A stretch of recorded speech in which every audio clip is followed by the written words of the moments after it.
바울이 공회를 주목하여 이르되 여러분 형제들아 오늘까지 나는 범사의 양심을 따라 하나님을 섬겼노라 하거늘 대제사장 아나니아가 바울 곁에 서 있는 사람들에게 그 입을 치라 명하니 바울이 이르되 해칠한 담이여 하나님이 너를 치시리로다. 네가 나를 율법대로 심판한다고 앉아서 율법을 어기고 나를 치라 하느냐 하니 곁에 선 사람들이 말하되 하나님의 대제사장을 네가 욕하느냐. 바울이 이르되 형제들아 나는 그가 대제사장인 줄 알지 못하였느라 기록하였으되 너희 백성의 관리를 비방하지 말라 하였느니라 하더라. 바울이 그중 일부는 사두개인이요 다른 일부는 바리새인인 줄 알고 공회에서 외쳐 이르되 여러분 형제들아 나는 바리새인이요 또 바리새인의 아들이라. 죽은 자의 소망 곧 부활로 말미암아 내가 신문을 받노라. 그 말을 한즉 바리새인과 사두개인 사이에 다툼이 생겨 무리가 나누어지니 사두개인은 부활도 없고 전사도 없고 영도 없다 하고 바리새인은 다 있다 함이라. 흙에 떠들새 바리새인 편에서 몇 서기관이 일어나 다투어 이르되 우리가 이 사람을 보니 악한 것이 없도다. 혹 영이나 혹 전사가 그에게 말하였으면 어찌하겠느냐 하여 큰 분쟁이 생기니 전부장은 바울이 그들에게 찢겨질까 하여 군인을 명하여 내려가 무리 가운데서 빼앗아 가지고 영내로 들어가라 하니라. 그날 밤에 주께서 바울 곁에 서서 이르시되 담대하라. 네가 예루살렘에서 나의 일을 증언한 것 같이 로마에서도 증언하여야 하리라 하시니라. 날이 새매 유대인들이 당을 지어 맹세하되 바울을 죽이기 전에는 먹지도 아니하고 마시지도 아니하겠다 하고 이같이 동맹한 자가 40여 명이더라. 대제사장들과 장로들에게 가서 말하되 우리가 바울을 죽이기 전에는 아무것도 먹지 않기로 굳게 맹세하였으니 이제 너희는 그의 사실을 더 자세히 물어보려는 척 하면서 공회와 함께 전부장에게 청하여 바울을 너희에게로 데리고 내려오게 하라. 우리는 그가 가까이 오기 전에 죽이기로 준비하였노라 하더니 바울의 생질이 그들이 매복하여 있다함을 듣고 와서 영내에 들어가 바울에게 알린지라. 바울이 한 백부장을 청하여 이르되 이 청년을 전무장에게로 인도하라. 그에게 무슨 할 말이 있다 하니 전무장에게로 데리고 가서 이르되 제수 바울이 나를 불러 이 청년이 당신께 할 말이 있다 하여 데리고 가기를 청하여도이다 하매 전부장이 그의 손을 잡고 물러가서 조용히 묻되 내게 할 말이 무엇이냐. 대답하되 유대인들이 공모하기를 그들이 바울에 대하여 더 자세한 것을 묻기 위함이라 하고 내일 그를 데리고 공회로 내려오기를 당신께 청하자 하였으니 당신은 그들의 청함을 따르지 마옵소서. 그들 중에서 바울을 죽이기 전에는 먹지도 않고 마시지도 않기로 맹세한 자 40여 명이 그를 죽이려고 숨어서 지금 다 준비하고 당신의 허락만 기다리나이다 하니 이에 전부장이 청년을 보내며 경계하되 이 일을 내게 알렸다고 아무에게도 이르지 말라 하고 백부장 둘을 불러 이르되 밤 제3시에 가이사랴까지 갈 보병 200명과 기병 70명과 창병 200명을 준비하라 하고 또 바울을 태워 총독 벨릭스에게로 무사히 보내기 위하여 짐승을 준비하라 명하며 또 이 아래와 같이 편지하니 일러스되 글라우디오 루시아는 총독 벨릭스 가깝게 문안하나이다. 이 사람이 유대인들에게 잡혀 죽게 된 것을 내가 로마 사람인 줄 들어 알고 군대를 거느리고 가서 구원하여다가 유대인들이 무슨 일로 그를 고발하는지 알고자 하여 그들의 공회로 데리고 내려갔더니 고발하는 것이 그들의 율법 문제에 관한 것뿐이요 한 가지도 죽이거나 결박할 사유가 없음을 발견하였나이다. 그러나 이 사람을 해하려는 간계가 있다고 누가 내게 알려주기로 곧 당신께로 보내며 또 고발하는 사람들도 당신 앞에서 그에 대하여 말하라 하였나이다 하였더라. 보병이 명을 받은 대로 밤에 바울을 데리고 안디바드라에 이르러 이튿날 기병으로 바울을 호송하게 하고 영내로 돌아가니라. 그들이 가이사랴에 들어가서 편지를 총독에게 드리고 바울을 그 앞에 세우니 총독이 있고 바울대로 어느 영지 사람이냐 물어 길리기아 사람인 줄 알고 이르되 너를 고발하는 사람들이 오거든 네 말을 들으리라 하고 헤롯궁에 그를 지키라 명하니라. 아멘. 바울이 유대인들에게 죽임당할 위기에서 천부장의 도움으로 말미암아 구조를 받았습니다. 그 이튿날 유대인들이 무슨 일로 바울을 고발하는지 진상을 알고자 해서 천부장의 명령으로 제사장들과 온 공회가 모인 공회 앞에서 재판을 받는 바울의 모습입니다. 오늘 말씀은 바울의 선언으로부터 시작합니다. 1절을 다시 한번 보겠습니다. 1절 같이 읽습니다. 바울이 공회를 주목하여 이르되 여러분 형제들아, 오늘까지 나는 범사의 양심을 따라 하나님을 섬겼노라 하거늘. 시기와 비방과 분노, 이런 걸로 가득 찬 그들이 바울을 죽이려고 하는데 혈안이 되어 있습니다. 이런 유대인 지도자들과 또 맹목적인 열심을 가지고 그들을 추종하여 바울을 박해하고 고발하는 무지한 무리들 앞에서도 바울은 조금도 위축되거나 굴복하지 아니합니다. 당당하게 그리고 담대하게 공회를 주목하여 말문을 엽니다. 오늘까지 나는 범사의 양심을 따라 하나님을 섬겼노라고 말합니다.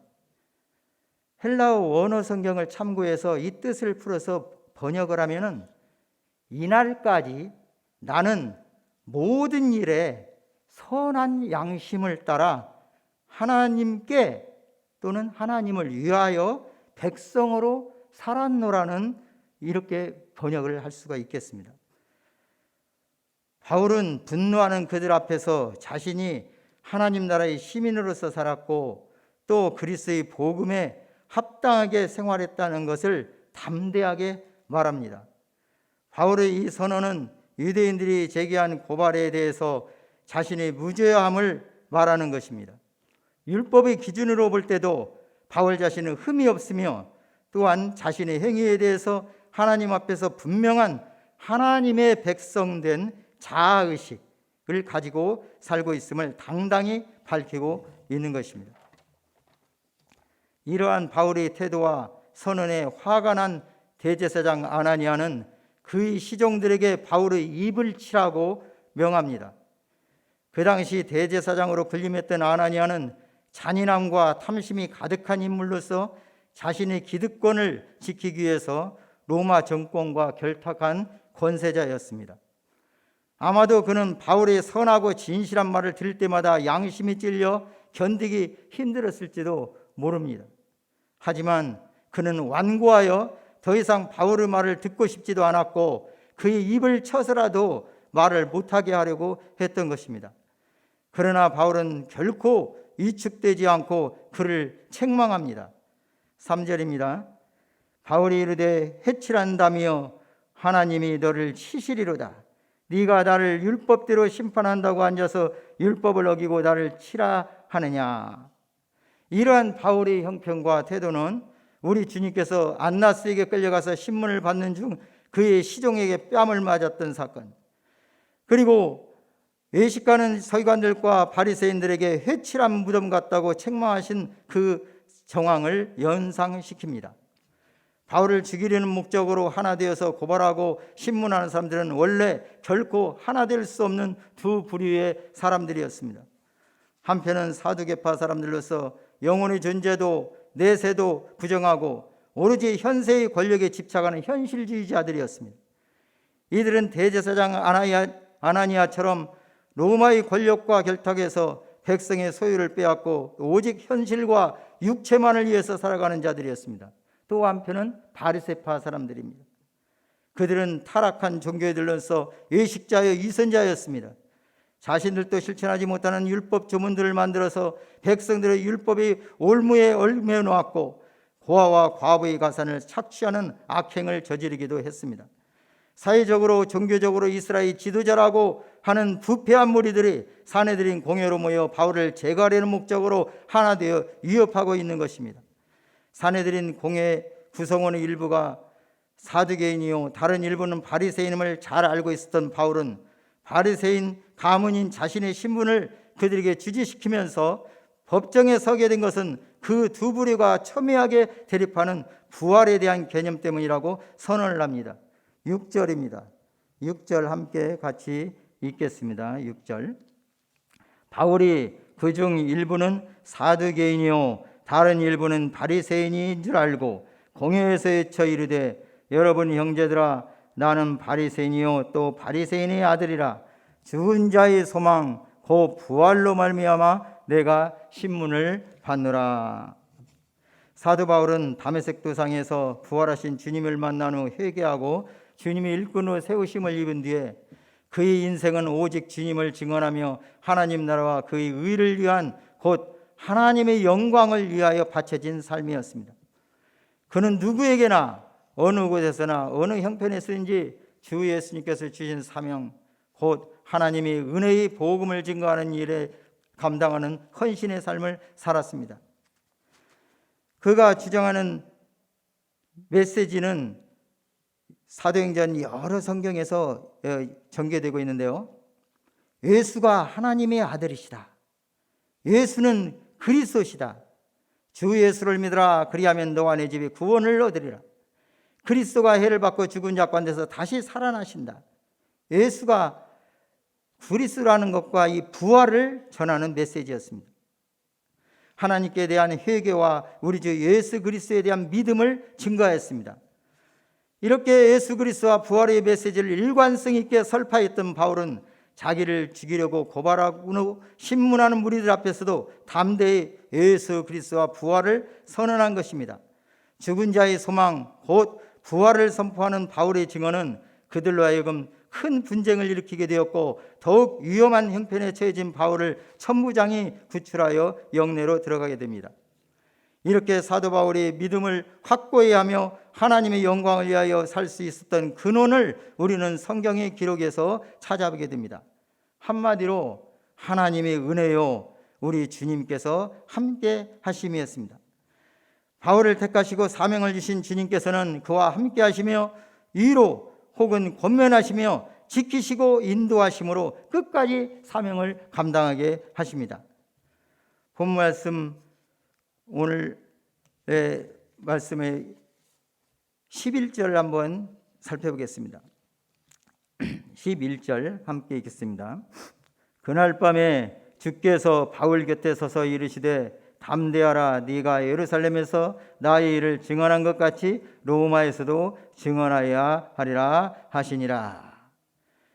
사도행전 18장 9절에서 10절 말씀에도 밤에 주께서 환상 가운데 바울에게 말씀하시되 두려워하지 말며 침묵하지 말고 말하라 말씀했습니다. 후에 로마도 보아야 하리라는 선교 비전을 바울에게 갖게 하신 주님께서 이제 직접 그의 곁에 오셔서 위로와 권면으로 로마까지 복음을 전파하는 사명 완수를 확신하게 하십니다.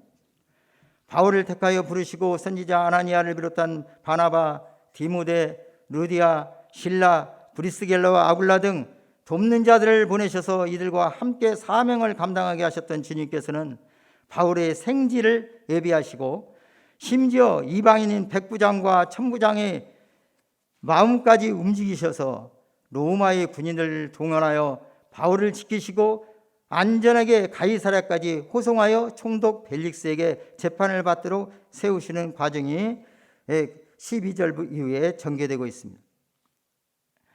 훗날 로마로 이송되어 2년 동안 머무르면서도 자기에게 오는 사람을 다 영접하고 하나님 나라를 전파하며 주 예수 그리스도에 관한 모든 것을 담대하게 거침없이 가르쳤던 바울의 인생 행적은 성령께서 함께 하심으로 주님의 기쁘신 뜻대로 주신 은혜의 삶임이 분명합니다. 사랑하는 성도 여러분, 오늘 봉독한 성경 말씀을 묵상하면서 저와 여러분의 인생을 돌아보기를 원합니다. 나의 인생은 어떠한가? 지금까지 어떻게 살았으며 오늘과 내일을 어떻게 살 것인가? 왜 사는가? 누구를 위하여 무엇 때문에 사는가? 다른 의미로 말하면 왜 일하는가? 누구를 위하여 무엇 때문에 일하는가? 우리의 인생의 의미와 목적을 돌아보기를 원합니다. 과연 내가 생각하고 행하는 일들이 주님 앞에서 평가될 때 나는 과연 오늘 본문에 등장하는 여러 인물 중 어떤 부류일까를 이 아침 묵상하시기 바랍니다.